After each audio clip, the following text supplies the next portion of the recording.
तो हजरात, हम शुरू कर रहे हैं। अपने काम पर चलते हैं। जो काम को सीरियस नहीं लेता वो हार जाता है। किसकी कॉल आ गई?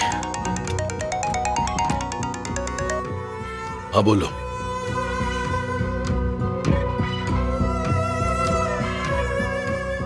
क्या? ठीक है, मैं भी बता रहा हूं। क्या? शिपमेंट के बारे में कुछ है? किसी ने शिपमेंट की इत्तला दी है।